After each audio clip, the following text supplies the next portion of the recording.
Quiet, numbskulls, I'm broadcasting. The medical marijuana. The medical marijuana. Radio show. The medical marijuana for you and me. Ah, yeah, the medical marijuana. Whoa, whoa, whoa, whoa, whoa, ah, yeah, the medical. It's the medical marijuana show. You knew we know. I want to talk to you. I want to talk to you. Hey, boy, don't feel my world untrue. Yeah, I want to talk to you. My world can be true if you do what I tell you to. I want to talk to you. Good evening, everybody. Welcome to another edition of Medical Marijuana Radio. This is for Saturday, the 3rd of September, 2016. I'm your host, Larry Love. We're here every week to bring you the latest information on medical cannabis and recreational adult use of cannabis from all over the globe. This week, my guest is Alexander Nachman. We're going to be talking about the DEA taking down of the schedule a couple of weeks ago, and we're going to talk about what's happening in Florida with medical cannabis with Alexander Nachman at the second half of the show. But first, as usual, I've got news for you. 1,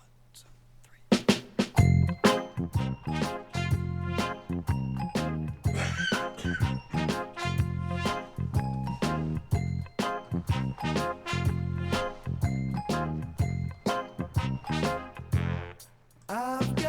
And this is from FoxNews.com. Some marijuana activists urge a no vote on legalization. This is by Stephen Greenhut, August 26 from FoxNews.com. Sacramento, California. As voters consider marijuana legalization efforts in several states this November, they can expect opposition from the usual pot opponents like law enforcement groups and anti-drug activists. But some of the most ardent foes come unexpectedly from within the marijuana community itself. Opponents include some in the medical marijuana industry concerned about what wide-open recreational market would mean to their businesses. Advocates for recreational marijuana also fear the latest legalization measures come with so many restrictions that pot smokers might be better off for now within the existing medical marijuana system. All 5 states considering legalization this November, Arizona, California, Maine, Massachusetts, and Nevada, already allow the medical use of pot. Perhaps the biggest battlefield is California, where voters will consider Prop 64, funded by Napster founder Sean Parker. I'm on the record totally opposing this law, California Proposition 64, that does not legalize marijuana, said Steve Kuby, an original proponent of the 1996 ballot measure that legalized medical marijuana. Prop 64 would technically legalize pot, but also impose a 15% tax on marijuana sales and empower a new bureau to enforce the regulations and issue licenses. The measure creates what supporters call a seed-to-sale system of tracking and regulating marijuana. Kuby, who backed an alternative legalization measure that never made it to this year's ballot, complained that Proposition 64 proposal creates tougher punishments for people who have more than 1 ounce. California's marijuana industry is centered in Humboldt County, the redwood forested coastal region 200 miles north of San Francisco. Yet, a July 12th report in the Humboldt Independent found deep divisions within the California Growers Association, a cannabis growers trade group, over the use of Marijuana Act. That's the Prop 64. An opinion poll found its members eventually evenly split over Prop 64. Some growers told the newspaper they feared the initiative would allow big marijuana companies to dominate the entire supply chain. The group reportedly had threatened to oppose the proposition until drafters included temporary limits on cultivation size. Dale Geringer says the group, California Normal, backs the initiative, but we definitely have reservations. Medical patients are right to be concerned, he said, because it raises taxes on medical dispensary purchases and gives local governments the right to ban them. On the plus side, it reduces felonies. Diane Goldstein, executive board member for Law Enforcement Against Prohibition, LEAP, is the name of that group, touted the proposal. Quote, "This initiative is the best chance California has to end the failed war on marijuana, resulting in the criminalization of almost 500,000 people in the last decade," she said. Such wide differences of opinion from within pro-marijuana circles are playing out in other states. Massachusetts' measure gives existing medical dispensaries preferential licensing treatment, so a number of existing companies have actively supported the measure. That's because they're getting first correct. But Dan Delaney, Boston lobbyist who has helped medical marijuana clinics seek licenses and is chairman of the Safe Cannabis Massachusetts, opposes this measure. He is particularly opposed to the language that limits the ability of local governments to regulate, and said many of the state's hardcore pro-marijuana activists have joined the anti-marijuana activists to oppose the measure. They view it as being crafted by industry folks. There's another potential foe that marijuana legalization supporters might not have expected: the alcohol industry. U.S. News reported in May that the Alcohol Trade Group is funding opposition to recreational marijuana initiative in Arizona, but that alcohol companies are backing a similar legalization measure in Nevada. A likely reason? The Nevada proposal gives alcohol distributors first crack at distribution licenses. The latest polls show legalization ahead in California, split in Massachusetts and Nevada, and it's behind in Arizona, but it was ahead in Maine in May. Okay, now next up, this week again another court held up the ban on medical marijuana patients being able to buy firearms. So here's two reports on that. It's legal to ban medical marijuana users from buying guns. That's according to a federal appeals court. The ruling came down yesterday. NBC5's Nikki Torres spoke to local gun shops and marijuana dispensaries today. She joins us in the studio with more. Nikki? Natalie, Kristen, in Oregon, you can legally smoke pot for fun or for medicinal purposes. No matter why you're using it, it's the same drug, but a federal court says it's legal to treat smokers differently. I think it's totally wrong, and I think it's very disrespectful of people who are, making a wise choice and, choosing alternative medicines to what they try to push on us.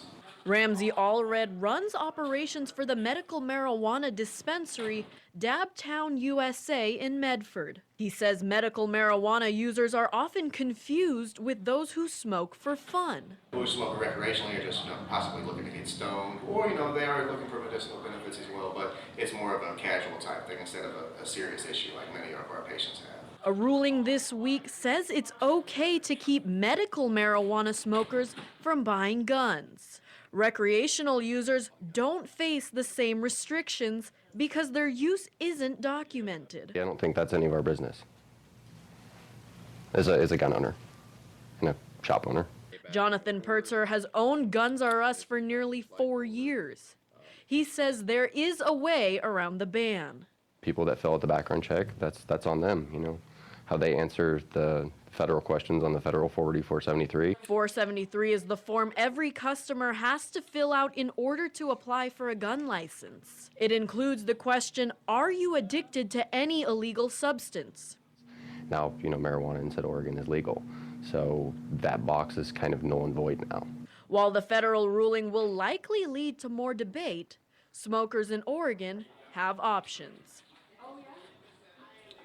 If you do walk into a gun shop to buy a firearm and tell them you have a medical marijuana card, you will be turned away. Live in studio, Nikki Torres, NBC5 News. And this next one is from, I believe it's from Nevada. A lawsuit is raising questions about medical marijuana appearing on the gun application. So here's this one. A federal court ruling about gun sales to medical marijuana patients is prompting some questions about the laws here in Nevada. News 4's Olivia DeGennaro joins us now. And Olivia, this case actually originated here in the Silver State. That's right, Joe. Back in 2011, a Nevada woman was denied the right to buy a gun because she identified as a medical marijuana patient. Well, just yesterday, a federal court ruled against her, upholding the ban on gun sales to marijuana users.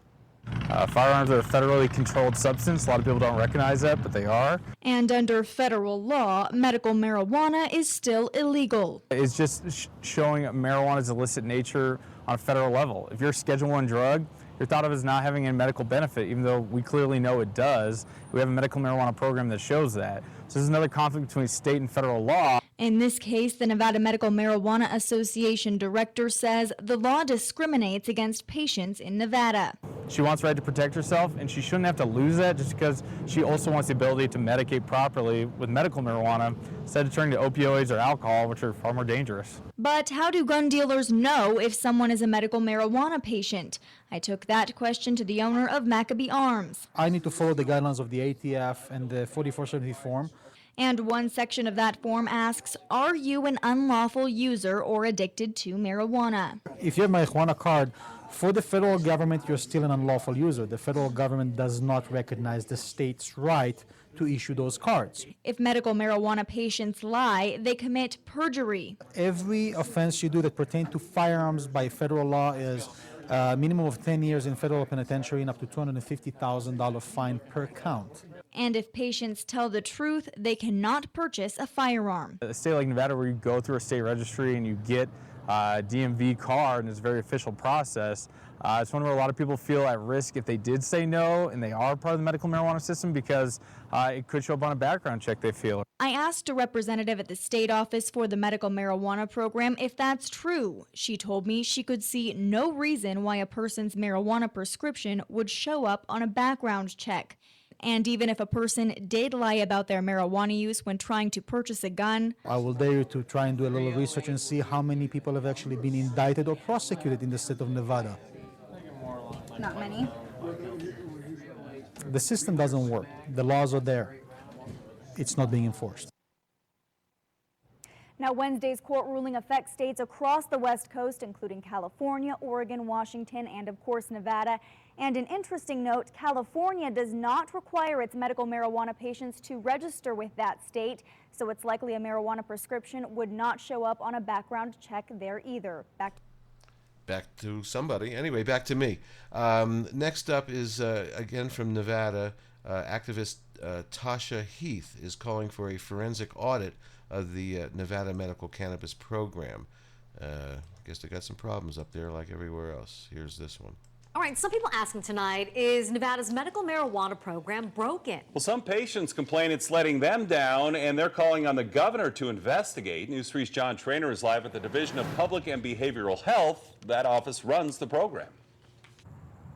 Yeah, the division opened an office in this building a few months back just to let people have access to marijuana cards within 24 hours. But despite that move, some patients say the system is still broke. It's been a little over a year since the first sale of marijuana at a dispensary in Las Vegas. So is it working? Well, that depends on who you ask. It's hard for me to say just one thing is broken. Compared to where we were a year ago, we're doing fantastic. What we have in Nevada is a disagreement, one that is sparking calls for a statewide audit, an investigation into the Nevada State Medical Marijuana Program. Calls from Tasha Heath. We want them to do a forensic audit of the medical marijuana program. Where is the money going exactly?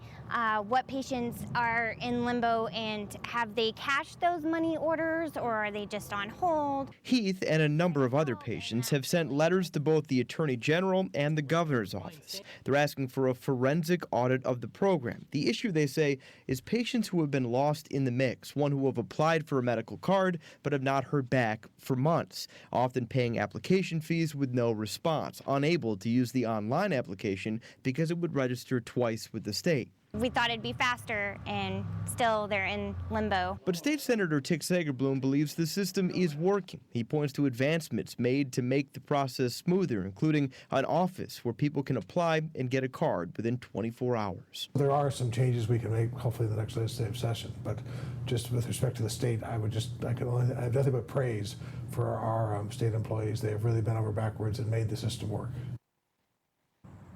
And while there are calls for that forensic audit, that does not necessarily mean it happens. We are told that is the decision that will come from the governor's office. John Trainer, News 3. So with all these advancements, in legalities and the federal government allowing states to have medical cannabis, there's still states that are moving backwards, which is really, really sad. In Montana, patients are scrambling because they're closing up a lot of medical dispensaries, because they're only allowing dispensaries to take care of, I'm not sure which, but this might tell us, like 3 or 4 patients total. So a lot of people have no place to go. Here's this report from Montana. Medical marijuana patients are scrambling for answers as providers shut their doors today. The move comes as a court decision to limit distribution of medical marijuana goes into effect. NBC Montana's Judith Rotana spoke with a provider and patient tonight. She joins us from the newsroom with more. Judith? It's estimated that more than 10,000 patients are left without providers tonight. Some patients can grow their own medical cannabis, but many others are left with no options. Medical marijuana dispensaries work through the afternoon to get rid of their inventory, offering discounts to customers on many products. A court decision says they can no longer have more than 3 patients. Misty Carey owns Candy Care Health Services and is shutting down her business for now. It really does limit our program. It actually decimates our program, takes it to nothing. She's had a lot of people coming in to stock up on medication, but most don't have the cash to buy a large quantity. A lot of them are confused about what comes next. People don't know what the law is, how they're going to function within the law, and what they're going to do about their cards. Patients will have 30 days to decide what they want to do. They can fill out one of the many applications to become their own providers, switch providers, or opt out of the program altogether. This will be a financial strain for Carrie. I have employees and rents, landlords, responsibilities, and all of a sudden our entire income will stop. It'll be challenging for patients too. They've had this access for the last 12 years, and now the rug has been completely yanked out from underneath them. Lang is a Marine veteran with digestive problems and PTSD. He's also a medical marijuana patient who says the new rules could push people into the black market. It's turning patients and people who are good people but who are ill into criminals overnight. A ballot measure in the November election will ask voters whether they want to see medical marijuana legalized. Patients will have to wait until then to see if their providers will reopen their doors. Montana has more than 13,000 medical marijuana patients. Gallatin County is home to the most with almost 3,000. Flathead County comes in second with about 1,500, and Yellowstone County had a little more than 1,300 patients. Now, both providers and patients are optimistic voters will say yes to the November ballot issue. Until then, they can grow their own medical cannabis in their home if they own their home or if they get permission from a landlord. Live from the newsroom, Judith Rotana, NBC Montana. Obviously, a lot to be worked out. Now, of course, we're in a election year, and Gary Johnson, who is a former 2-term Republican governor from New Mexico, is now a libertarian. And here is Gary defending his association with the pot industry. Until January, you were the CEO of something called, less than a minute left. Until January, you were the CEO of something called Cannabis Sativa, which is, I guess I pronounced that correctly, it's a marijuana marketing company. Question, of all the things in the world you could be involved with, why sell pot? Well, in this case, marijuana products, which directly compete with legal prescription drugs on the medical front, don't kill anybody. Not one documented death, and yet these drugs do, marijuana, cannabis does compete, does provide that relief. So it seems to me that there needs to be research and development in this area that can't currently happen because marijuana is listed as a Class 1 narcotic. As President of the United States, I would delist marijuana as a Class 1 narcotic. This is going to be an issue that is left up to the states, just like alcohol. And then on the recreational side of this, Chris, I have always believed that legalizing marijuana will lead to less overall substance abuse because it's so much safer than everything else that's out there, starting with alcohol. Governor Johnson, thank you. Chris, thank you. Thanks for coming in. You know how crazy this election cycle is. I might be the next president. You know that, right? Well, and I hope you'll give me your first interview in the White House. There we go. Anyway, that's from Fox News. Next up in the political world is former Republican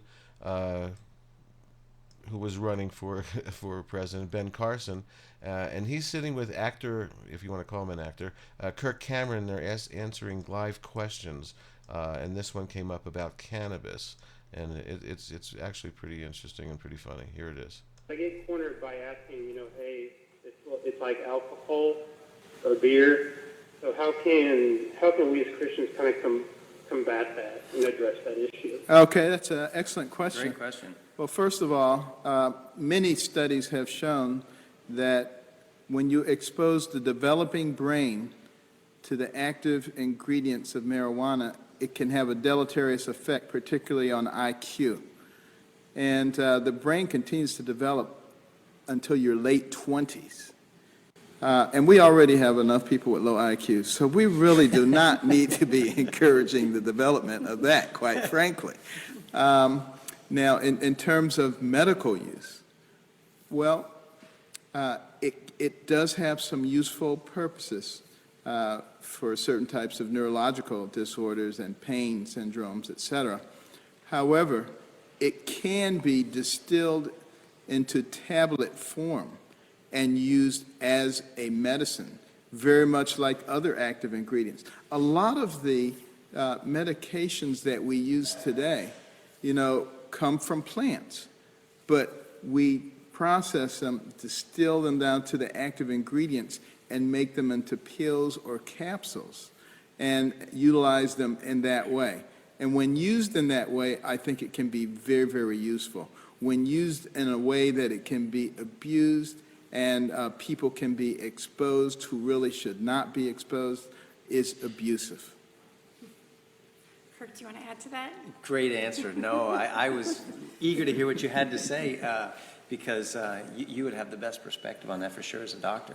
How about as a parent, just talking about the issue of marijuana with kids, and especially older kids? How do you parent them, especially with that particular issue? Yeah, particularly when we're hearing of some people who are young people who are thinking, wow, why would I stay home and smoke pot, wondering whether or not I'm going to get busted when I could just move to a place like Colorado and I could just grow it in my front yard. That may be overstating it, but that is the attitude with some people today. And I agree with Dr. Carson. I think that clearly there are things that we've gotten out of nature that have been very helpful for surgeries and for chronic pain and all kinds of things like that are used responsibly. But clearly, that's the kind of thing that can be used irresponsibly to the point where it is a huge danger to the general population. So, I'm sorry, we're having some feedback. We're having some feedback from this. So we'll figure that out. Okay, we're going to turn this phone off. All right, that's what happens when you're All right. live from the living room. Can we still hear everyone? All right, are we good? All right. Perfect. Do we have our next caller? Technology isn't their best suit when you're recording from their living room. That was Kirk Cameron and Ben Carson on medical cannabis. In Washington State, here's a report about growing medical cannabis in Kennewick. Did you know it's okay to grow medical marijuana in Kennewick? The rules are kind of hazy, however. Justin Lum is here to clear the air for us. And Justin, what did you learn today? Yeah, Tom, it's called the Cannabis Patient Protection Act, a Senate bill in effect since July 1st meant to regulate personal pot growing for those with medical cards. The catch, the green stuff can't be seen or smelled by neighbors. Before losing a whopping 140 pounds, Stephen Tavon says being overweight took a toll on his body. Knee problem, joint problems, and a couple back problems, lower back problems due to fitness. Tavon says instead of painkillers, he chose marijuana for its medicinal purposes. Because overall, it just kind of helped me get through the pain feeling pretty much. The city of Kennewick banned medical marijuana users from growing plants outside last October. But under the Cannabis Patient Protection Act, a patient registered with the Liquor Control Board's database can grow up to 15 plants of their own. Medical marijuana patients have the right to grow it. They don't have the right to create a situation where their neighbors have to smell it or see it. The city of Kennewick says code enforcement will respond if outdoor marijuana growing is strictly a nuisance, meaning neighbors can see it or smell it. But if you are suspicious of any criminal activity, simply call the police. And even without being in the LCB's database, patients are limited to 4 plants for medical use, but the card is key. And if code enforcement considers the plant an outdoor nuisance, officers expect the issue to be corrected ASAP. Whether they're going to remove the plants completely, whether they're going to bring them inside, whether they're going to build something to keep their plants in, they just have 10 days to fix the issue.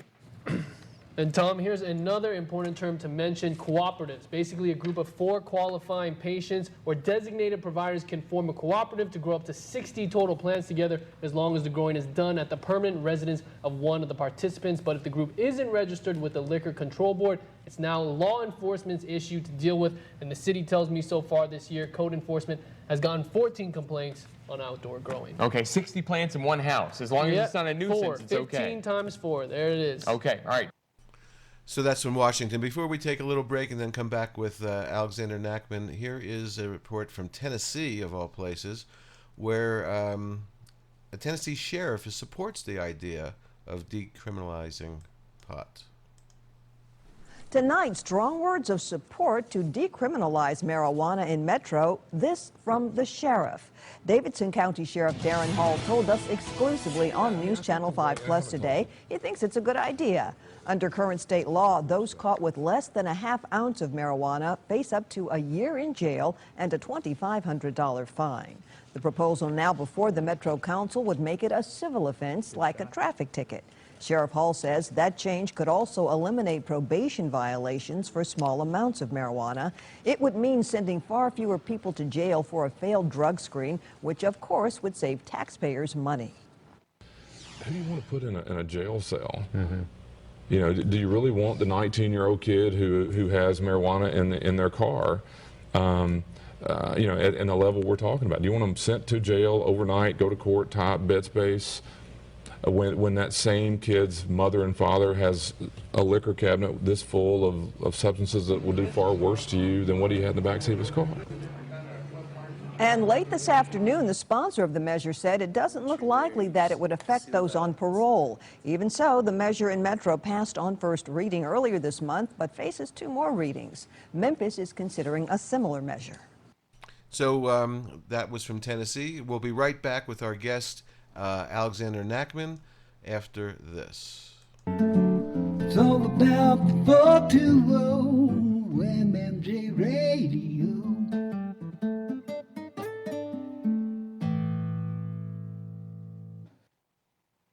It's time for the green revolution. It's time for peace, and it's time for the evolution of an ancient plant. Cannabis and hemp can be part of a change, a new beginning that brings jobs and growth, revitalization that can create renewable, clean energy sources and recyclable products. Replace fossil fuels, synthetics, and plastics with organic material. It's about lives, healing, and hope, giving us all a greener future with the right to grow our own medicine, our own nutraceuticals. Scientists and researchers are joining with doctors and nurses and lawyers to change the laws. The solutions are simple. The laws are complex. Cannabis can be part of the solution. The medical marijuana. The medical marijuana. Radio. Show. Hey, this is Scott from Rare Dangness. You're listening to Medical Marijuana Radio. And we're back. And online, once again, I have Alexander Nachman, who is America's leading cannabis advocate and information on investing, and he's an advocate for the plant. And welcome back again. It's great to be here, Larry. So a couple of weeks ago, the DEA shirked their responsibilities and didn't change or knock off totally the Schedule 1 for cannabis, and it's obviously continuing problems that we've been having with doing banking and just being allowed to have our industry grow properly because of the fight between federal and states' rights. So what were your thoughts after that day when it happened a couple of weeks ago?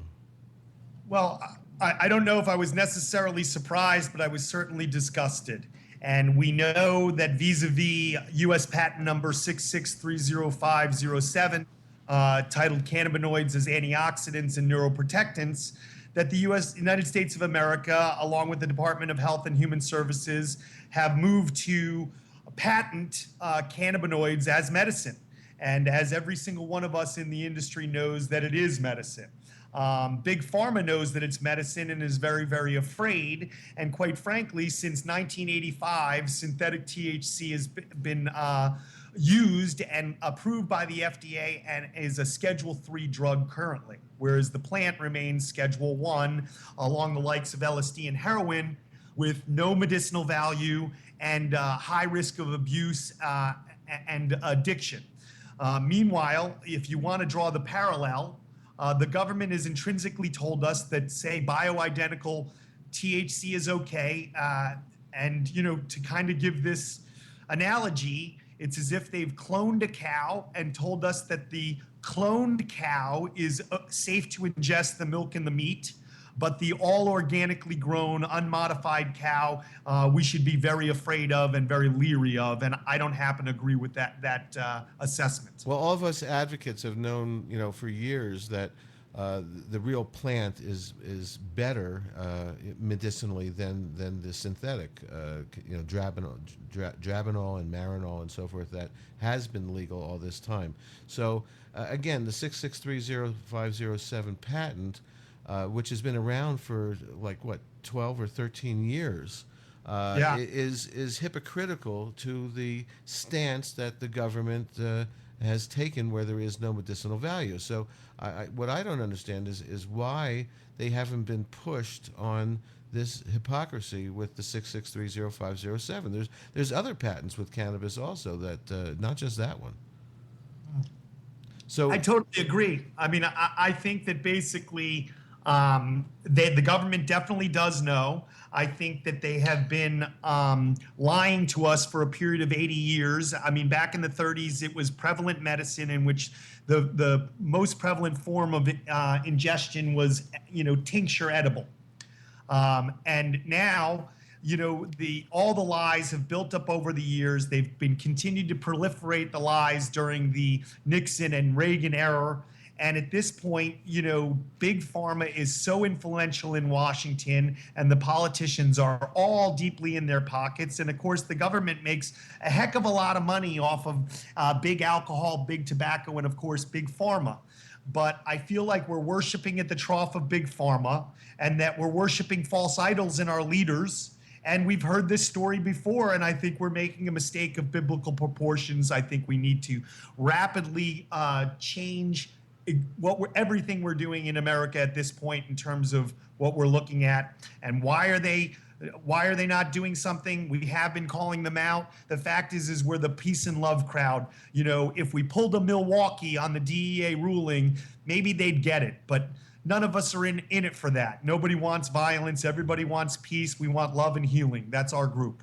Right, but they do things to aggravate us constantly, and I really thought that this possible change that they were possibly going to do is going to help the people in our industry do business because of the taxes and all the 280E and all that stuff. So, do you think that's set back our industry a little bit, or do you think maybe whoever is going to be our next president will deal with it sooner than later?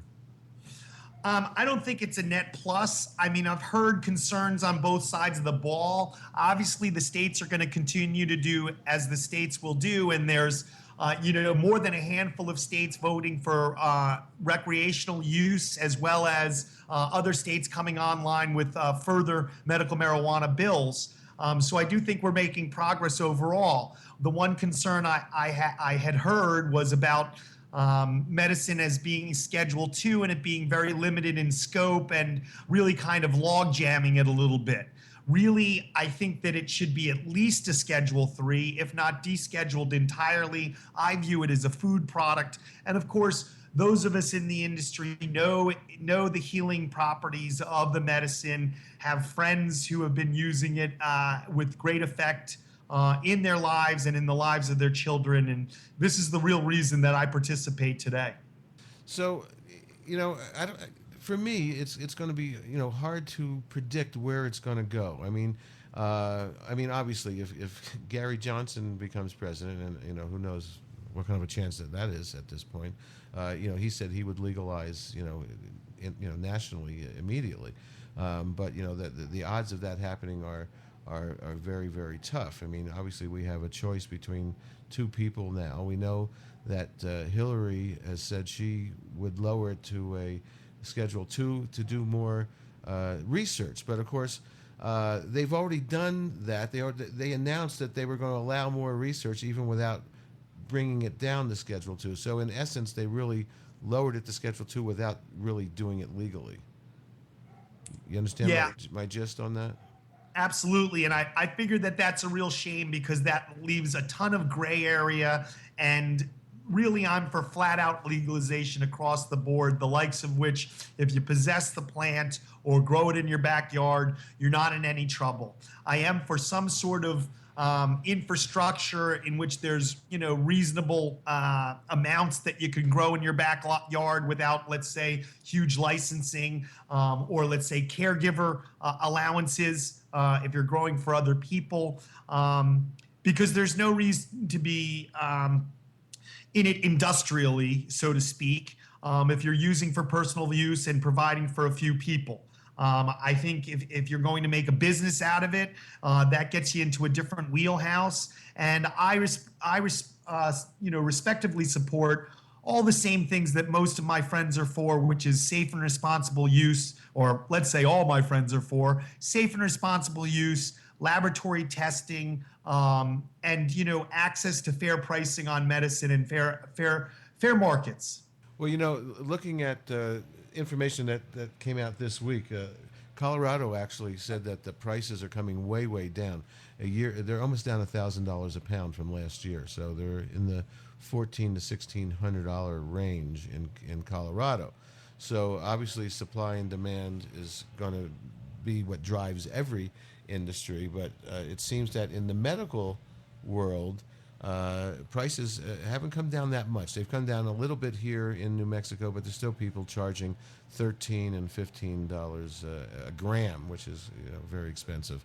Another thing that happened this week, Alex, is that a court, I think in California, if I'm not mistaken, upheld the federal mandate that if you are a medical cannabis patient, you can't go out and buy a gun. What are your thoughts on all of that? And the hypocrisy of, they're saying medical marijuana users who have cards can't purchase a gun, a firearm.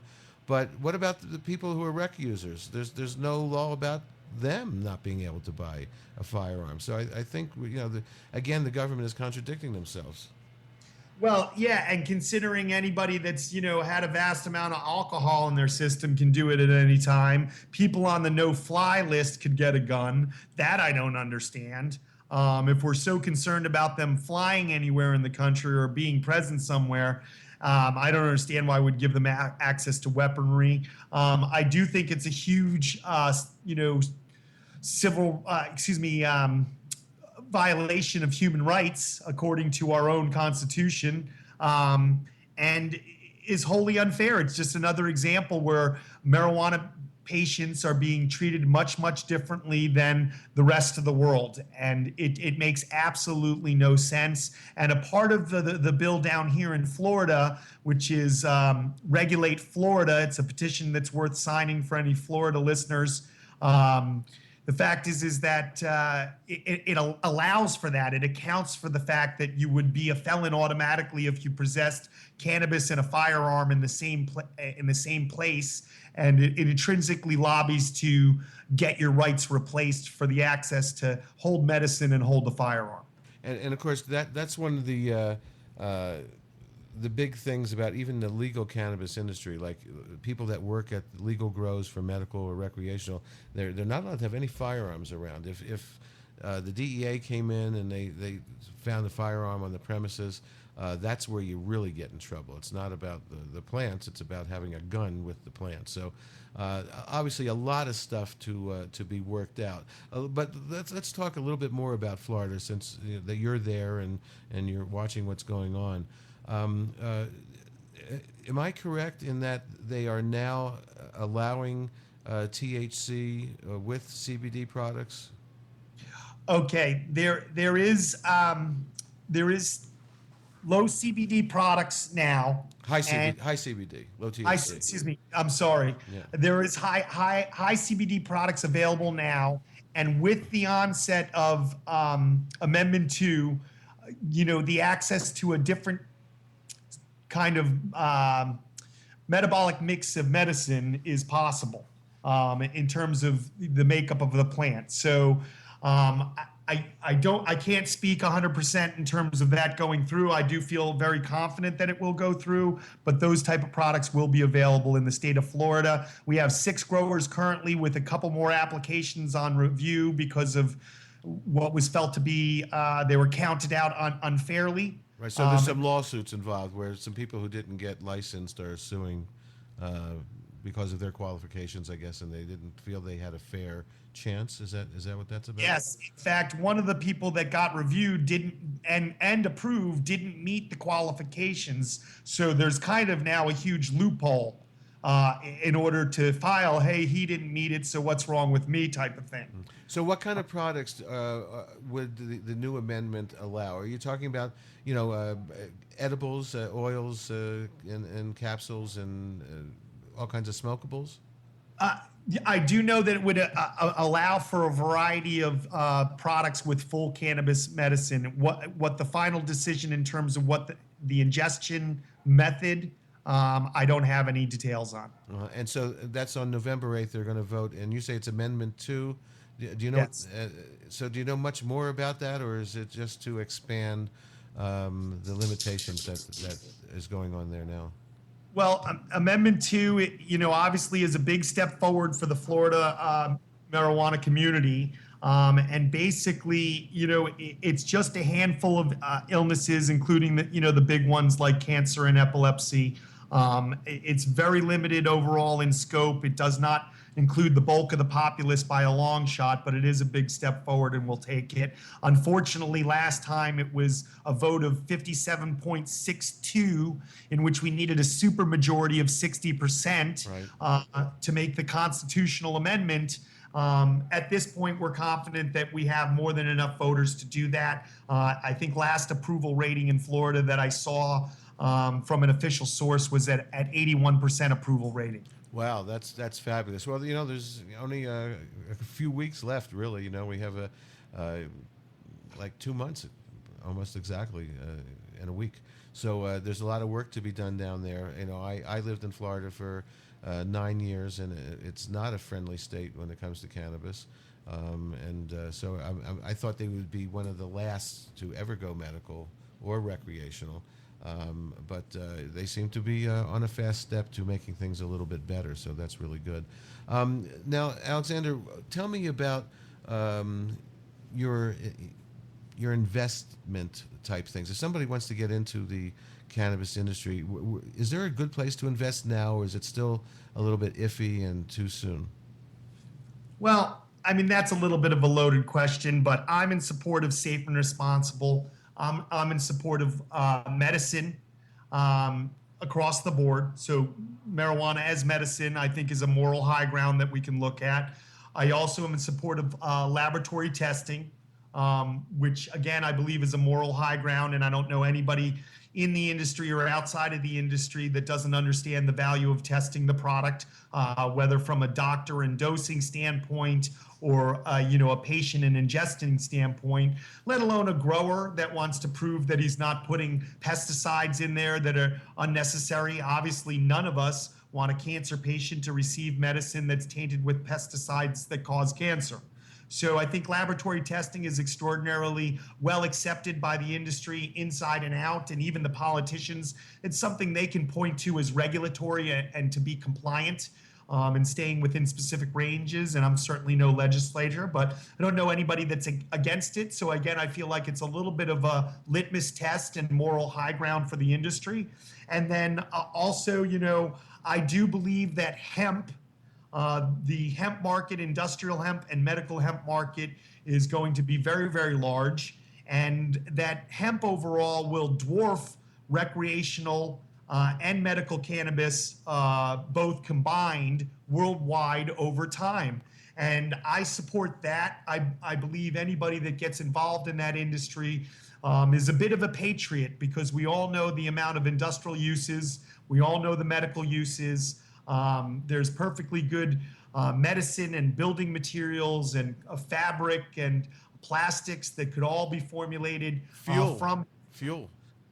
Fuel is another one, and of course that's one of the early ones to the onset of Prohibition, when you had basically the Rockefellers, the Hearsts, the DuPonts, and the Mellons, all very heavily up in the Prohibition for special interests. Well, they had, the Hearst people were in the newspaper business, and they had forests, and they were afraid of it, that they were going to lose money from their trees that they were making paper from. So that's what started this whole thing, and I agree with you that testing is very, very important, especially for pesticides and strength of the medicine, because it's all about dosing, and if you take too much of this wonderful medicine, you can have an experience that could be uncomfortable. So it's really about learning about how to dose yourself, and to know that a particular bud or a cookie has got X amount of milligrams of THC in it is real important. So what else do you have on your mind today, Alex? No, I just, if you get inside this industry and you meet the people and you get involved and you educate yourself in terms of what's happening in the United States of America, where we're spending our money, the lies that are being told, and the puppets that are orchestrating it, I think you'd be quite disgusted. Whether you're a cannabis user or not, I think you should be extraordinarily disgusted that the government is lying directly in our face, and we have physical proof. I've seen a number of different lawsuits coming together against the Department of Justice, and they are lying to us. Why? It doesn't matter why. When it's a lie, it's a lie. And when you start with bad information in terms of trying to get above board, and you're already operating at below the Mendoza line, basically you're going nowhere good fast. I can be very effective and very efficient, but if I'm climbing the wall I want to go to is not the wall that I want to go to, it's going someplace else, I'm only going someplace else fast. And if you look at the history of the last 80 years of lies, bigotry, hatred, and violence in this country, as well as abroad, I see cannabis as affixed to many of these items. And I would like nothing better for us to start operating in the vein of truth and love, and for us to make a dramatic shift in America. People can go to my WordPress, which is alexandernachman.wordpress.com, and read my letter to the president about ending the war on drugs, and read my most recent article, The Golden Calf, in which I really do feel that our country has fallen from grace and that we truly do worship false idols in the forms of these politicians that support these big industries and their own special interests rather than their people. Actually, I find it all quite treasonous if you use the proper definition. Well, there's certainly a lot to be worked out to get this medicine safely to people, and to have the people in the industry be able to operate in a safe manner, by taking the kind of deductions regular businesses can do. So there's a lot to be worked out over the next really short period of time, because we can't really continue on this particular level right now. So Alexander Nachman, thank you very much for coming on the show again, and we'll have you back again soon, I hope. It's my absolute pleasure anytime, Larry. Thank you so much. My pleasure. We'll be right back after this. Thank you.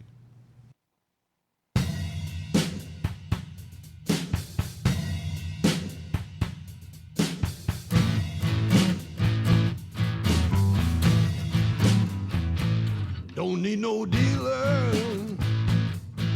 to keep you waiting around. Don't need no desperate late night road trips to the seedy side of town. Don't need no friend of a friend whose cousin knows a guy. Don't need to worry and fret and panic before you can finally get high.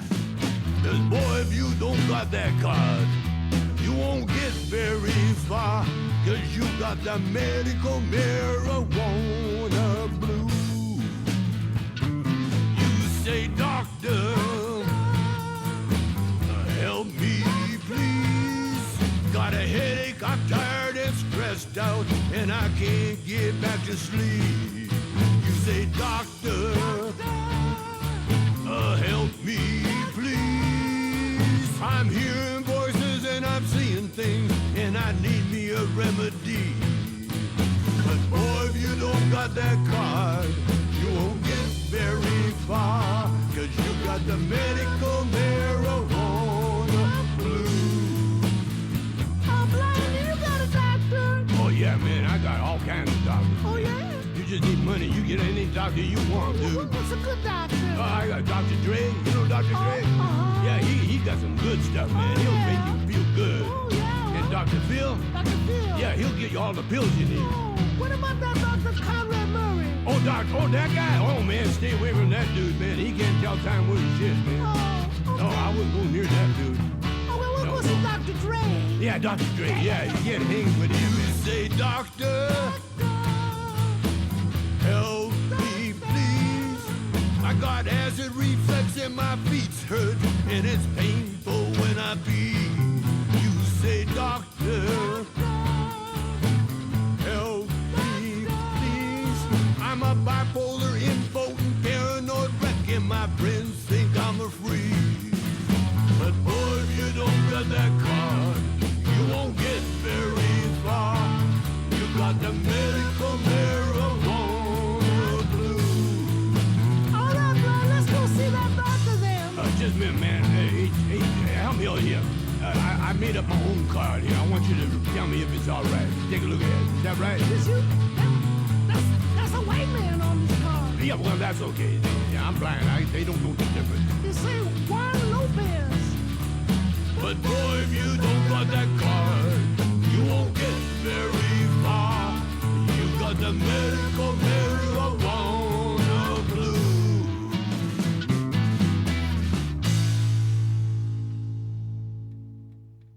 The medical marijuana.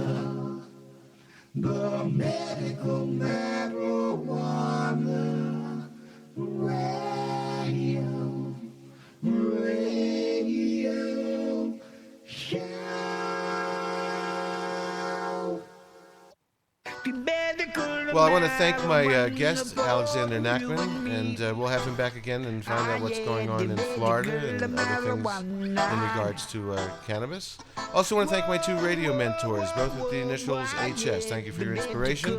If you'd like to be a guest on the show, if you have a product, if you're a patient, want to talk about your story, your website, an activist, info@mmjradio.com. Again, info@mmjradio.com.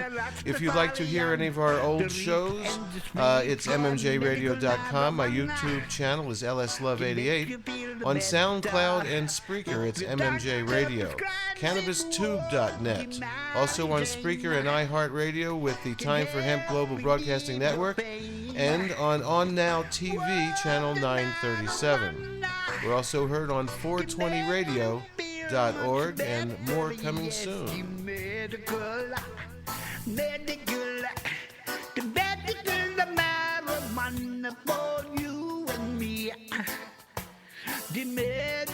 I want to thank my friend Artie for sitting in on the show today from California.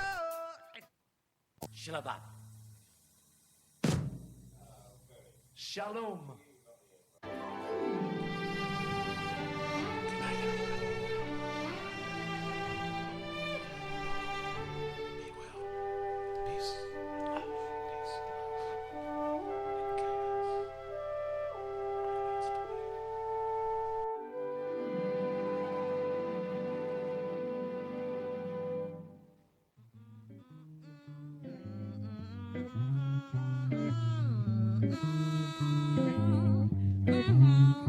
Bapu buyeta, shuyeta ba, bapu dini, sa bapu bapu bapu bapu, eh.